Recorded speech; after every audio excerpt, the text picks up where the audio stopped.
guys, welcome back to my channel. My name is Mika.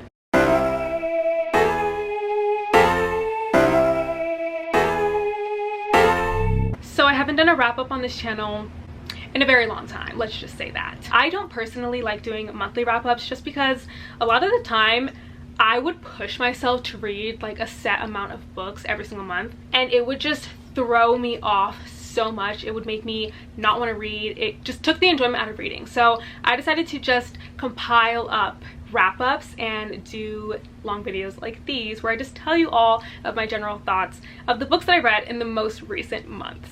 But before we get started, I did want to say thank you to today's sponsor, which is Book of the Month. I'm sure you're all very familiar with this blue box. Book of the Month is a monthly subscription service where you get to pick one out of a few different selections every single month that are specifically curated just for readers like me and you. Book of the Month has an amazing team that goes and selects the most anticipated new releases, and you get to pick one of those new releases every single month to be delivered straight to your door. They have so many different genres that you could choose from. Like, the options are literally endless, and their add-ons are also incredible. If you have a subscription and you want to do an add-on every single month, you can go through their like add-on selection. If you use the code MikaAugust, you get your first box from Book of the Month for only $9.99. I will have the link in the description below, and I will also be showing you guys the book picks that they sent me for the month of April. So I wanted to show this book first because I'm very much excited for it. I've actually already started it. I got 20% through, and it is Book of Night by Holly Black. This one has a very dark tone to it. It is very different from The Cruel Prince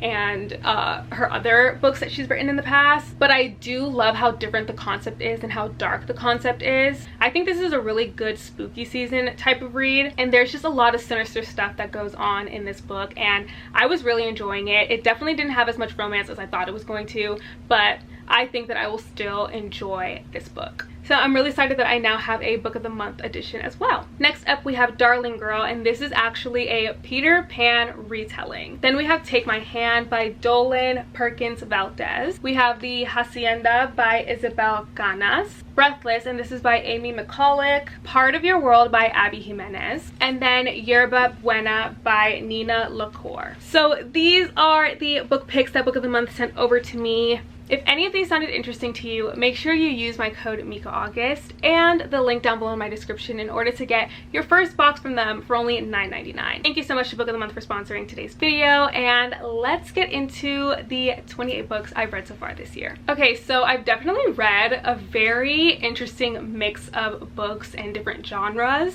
I think I'm just gonna go in order from what I've read from the beginning of this year to now. So I started off this year reading romance.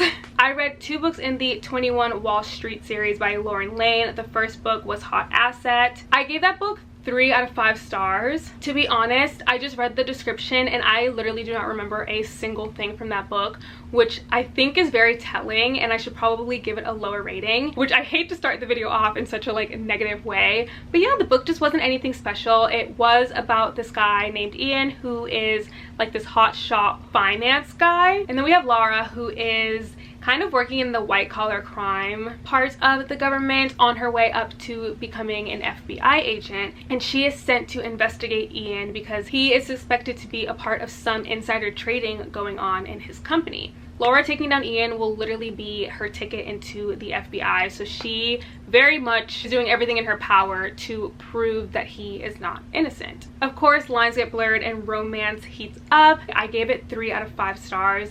Honestly, don't remember too much from it. It wasn't anything like outstanding. I remember when I was reading it, I was kind of upset because I just had such high hopes for this book, and it just didn't really give me the romance and the angst that I needed in the moment. I did end up skipping the next book in that series, and I went straight to the 3rd book in the series. I skipped the 2nd book because it just didn't really seem that interesting to me. But the 3rd book was actually one of my favorite tropes, which is like the boss trope, or the assistant slash boss trope, and it was so good. I really enjoyed it. The series follows like 3 lead partners at their firm, but I gave the third book, which is called Huge Deal, 4 out of 5 stars. So if I were to recommend any book for you guys to read out of the 21 Wall Street series by Lauren Lane, it would definitely be the last book, which is Huge Deal. Okay, then I read a book by Michaela Schmelzer. It's another romance, and it is called Bad Boys Break Hearts. I read Sweet Dandelion last year by Michaela Schmelzer, and I loved that book so much. It was so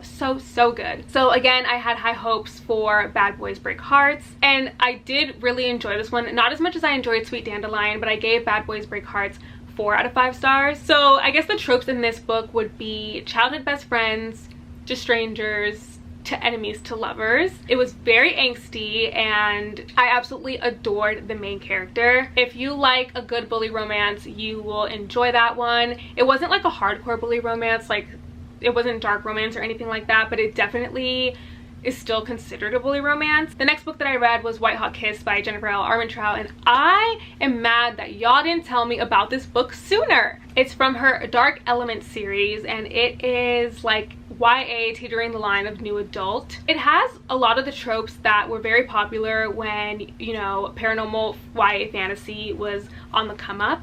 Our main character, Layla, is half demon, half gargoyle, and she is living with the wardens, which are basically these creatures that protect the human world from demons. Even though Layla is half demon, she was taken in by these wardens and basically protected her whole life. Layla grew up with Zane, who has been her crush for absolutely ages. However, he just doesn't see her that way, considering the fact that they grew up together. He kind of looks at her like a younger sister, and that is the last thing she wants to be looked at as. Until one day she meets Roth, and Roth is actually a demon who is immune to Layla's deadly power. And she realizes that the world she's known of her whole entire life may not be as black and white as it seems. I gave it a 4.5 out of 5 stars. It was so good. I definitely want to continue the series. I think it's a trilogy, and if I didn't have so many books to read, I would have just flown through that series. I'm honestly talking about it is just reminding me how much I loved it, so I will definitely be reading the next 2 books soon. I had my attention the entire way through.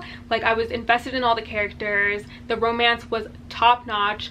The angst was top notch. I have a friend who absolutely loves this series, and she told me that the angst in the second book is even better. So I'm really excited about that. So the next book that I read was Mr. Wrong Number, and Berkeley Romance actually sent me an arc of this. It's by Lynn Painter. I gave it 4 out of 5 stars. It had me in tears laughing. Our main character has the worst luck ever, and she ends up getting a wrong number text, and it was a very sexy text. However, she plays into it, and her and the stranger end up having a very interesting relationship. What she doesn't know is that this wrong number is actually her brother's best friend, who she despises, and she has absolutely no idea that she's texting him, and he doesn't know that he's texting her.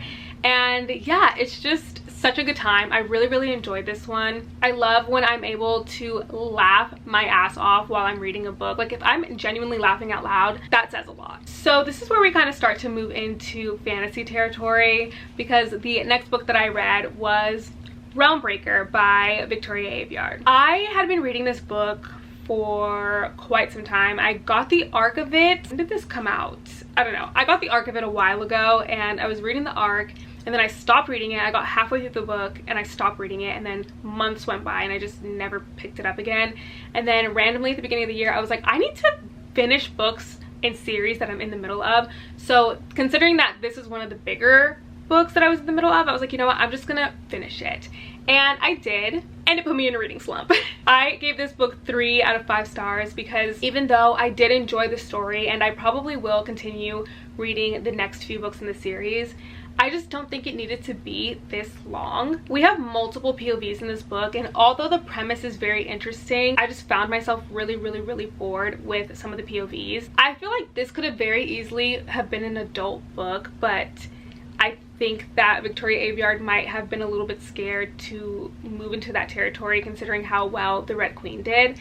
But if you really enjoyed the Red Queen series, I don't know how much you'll enjoy this one, because it is quite a different tone. The plot also did get pretty confusing at points too, and overall it was just like an book, you know? Like, I enjoyed it, but definitely one of those things where I'm like, I had little things that I nitpicked about it, like the length, for example. All of the POVs I just thought were super unnecessary. But there is like one, I feel like there are going to be a couple later on in this series, but they have like the best banter. Yeah, I think for the next few books in the series, I'm just gonna go into them blind, and maybe that'll make me read them faster.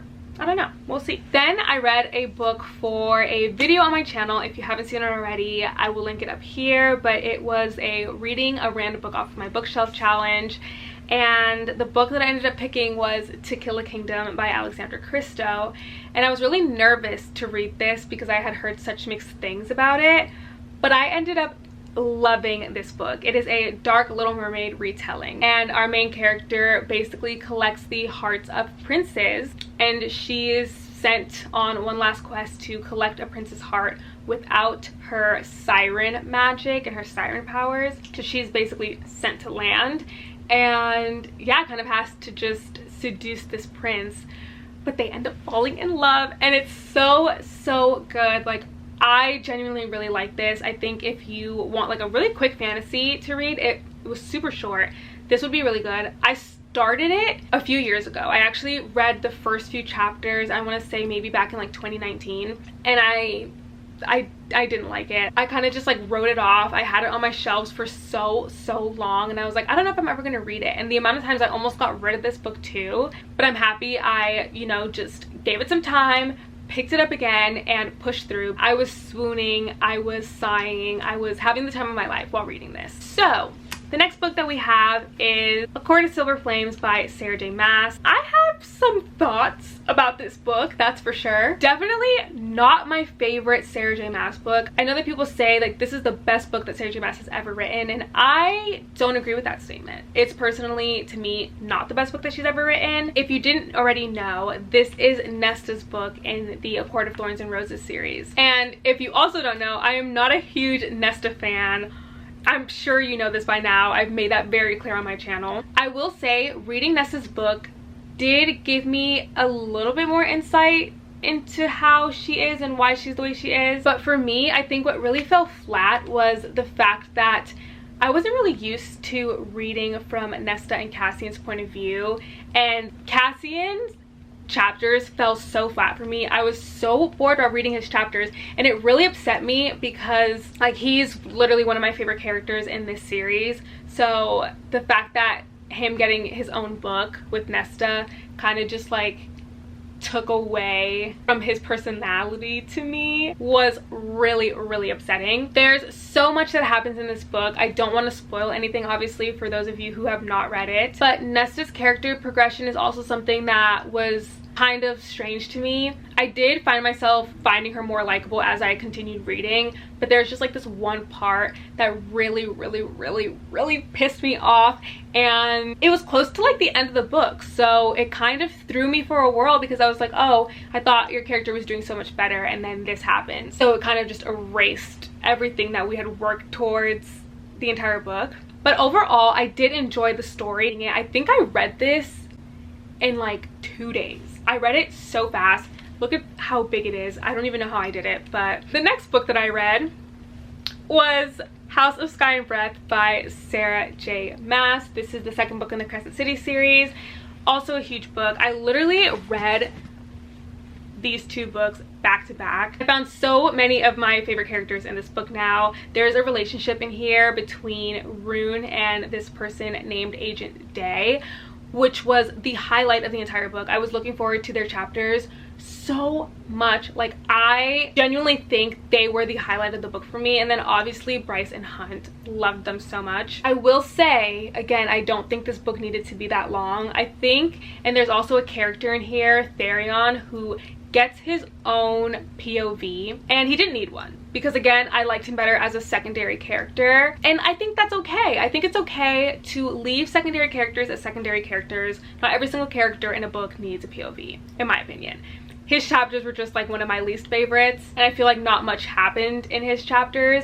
But other than that, this book was incredible. The ending blew my mind. I feel like if you haven't already read it or don't know what happens in the end, like, hurry up and pick it up, because I was one of those unlucky people who sadly got spoiled before the book came out. Overall, Really enjoyed this, of course. So the next book was actually a reread. I decided that I would be rereading the Throne of Glass series by Sarah J. Maas. I read Air of Fire. I'm not going to go too much into it just because y'all already know that's one of my favorite Sarah J. Maas books, and my reread was just as good as when I read it the first time. Then I did another reread actually, and I reread Tris Experimum by Penelope Douglas. This is their first sapphic romance, and it was amazing.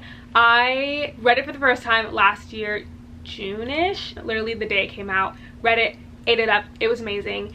It is dark bully romance, so if you don't like that, you probably won't like this. But yeah, if you are a Penelope Douglas stan, I think you would enjoy this. And I should mention I gave Tris Experimum 5 stars across the board. Then I read The Wedding Crasher by Mia Sosa, which really disappointed me, and I'm so sad to say because I absolutely loved The Worst Best Man by Mia Sosa when I read it, I believe in 2020. But The Wedding Crasher definitely just fell flat for me. Something that's been kind of upsetting me recently with books is that I feel like a lot of them are written off of tropes that they know will get their books to become viral on TikTok. And that's kind of what I felt was happening with The Wedding Crasher. It started off so promising. Like the first 10% of the book, I was eating it up. I was like, oh my god, this is so good, like I love it. And then after that, it just started feeling very forced. It felt like I was reading a checklist of things that make books popular, if that makes sense. You know, we had like the fake dating trope, and there was smut, but the smut to me just wasn't that good. I wasn't invested in the characters or the relationship, and I felt like they didn't even have chemistry. Like I was so ready to just be over with the book. I gave that one a 2.5 out of 5 stars, but I rounded it to a 3 on Goodreads. So yeah, if you were to read any book by Mia Sosa, I would probably recommend The Worst Best Man over The Wedding Crasher, because The Worst Best Man just had everything I absolutely loved. Then I read Sweet Hand by N.G. Peltier. Y'all, that book was the moment. It was so good. This one is definitely kind of like rivals to Lovers. It had the perfect amount of angst, it had the perfect amount of fluff, had the perfect amount of smut. Like everything about this was incredible. Plus it's Black love, and we love that. So if you are interested in reading this book, I would suggest going out and buying it right now. Like probably one of my favorite romance books of the year. I really enjoyed it. I read it for the Brown Girl Book Club, and yeah, I just had the best time while reading it. I actually listened to it on audio, and audiobooks are very hit or miss for me, and I really enjoyed it on audio. So next up was also another reread. I reread The Doctor by Nikki Sloan. This one's a very quick read. I usually, if I think I'm falling into a reading slump, I will reread this one. It's just super short, super quick. It's a good mixture between Birthday Girl by Penelope Douglas and Your Dad Will Do by Katie Robert. So if you like either of those books, you will probably really enjoy this one. Next, I read It Happened One Summer by Tessa Bailey. I picked this book up because I had went on a Schitt's Creek binge, and I just loved the show so much, and the sister Alexis is apparently loosely based off of the main character in this book, Piper. So I was like, okay, I have to read this book, and I really enjoyed it. It's not my favorite Tessa Bailey book, but for a good little summer rom-com, like this is perfect. It was such a fast read. The romance was really good. I would really recommend this if you want a really quick fun summer romance. Then I read Promise Me Forever, and that was by Layla Hagen. I gave that one a 3 out of 5 stars. So Promise Me Forever is basically a rich millionaire father who needs a babysitter, so it's like that trope, and I actually do really like that trope. However, the writing in this book was just like not it for me. I could not get into the writing. It felt like I was reading like an unedited Wattpad book, but I think the writing was the only thing stopping me from giving 4 stars. Okay, next up I read On the Fence by Casey West. I adored this book. I love Casey West. She is literally one of my favorite YA contemporary authors. Casey West just knows how to write a feel-good YA contemporary, and they're always so swoony and so cute. This one is definitely giving the brother's best friend trope, and they also grew up next door to each other their whole lives. So yeah, childhood best friends to lovers slash brother's best friend. Really good. If you like YA contemporary, even if you don't like YA contemporary that much but want to try it, I would recommend starting with Casey West, just because, like, I don't know, I just love her books. Then I read What Lies Beyond the Veil by Harper L. Woods. Y'all, I hated this book so much. I gave it 2 stars, but honestly, I need to change that rating to a 1. The book follows the ACOTAR formula, and by that I mean it was very much giving the bootleg version of ACOTAR. Like, I was really enjoying it. And then all of a sudden I was like, what the hell am I reading? Also, there's like this reveal, and I guessed it from the minute I met this character. So it was very predictable. Don't think I'll be reading the next book in this series, which sucked because it has the potential. Like, the premise of the book sounds so good, but I'm not even gonna tell y'all the premise of the book because I just don't recommend you go read it. And if you do, you do it at your own risk. I'm not even gonna hold up all of the books in this series, but the next few books that I read was the Zodiac Academy series, and this is by Suzanne Valenti and Caroline Peckham. So I actually binged this entire series. I have not finished the 7th book. I'm currently on the 7th book. There are 8 books in total. The 8th book comes out this December, I believe. You guys, this is my new obsession, okay? Objectively, these books are not good, but to me, they're amazing. The writing in them is questionable at times.